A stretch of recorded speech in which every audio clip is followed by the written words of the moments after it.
на општина Карпош покрени иницијатива за целосно враќање во функција на спортот и рекреација на овој објект Партизан.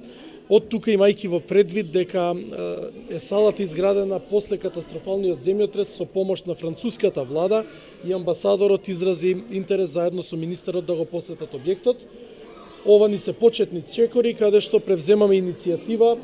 каде што бараме владата да ни ја додели како сопственост салата на општина Карпош, за потоа ние заедно со граѓанскиот сектор и со меѓународната заедница да изготвиме проект и да можеме да аплицираме за средства за враќање на салата во функција. Го посетивме и училиштето Братство, кое што е символ на соживотот, символ каде што учат и дечиња и македонци, и албанци од повеќе етнички заедници, но го учат и францускиот јазик, за што разговаравме на кој начин може да се унапреди и како да се дообучат наставниците по француски јазик за во ова и во останатите училишта во Карпош да имаат поквалитетно образование. Продолжуваме во посета и на едно француско училиште на територија на општина Карпош и се надевам дека овие први чекори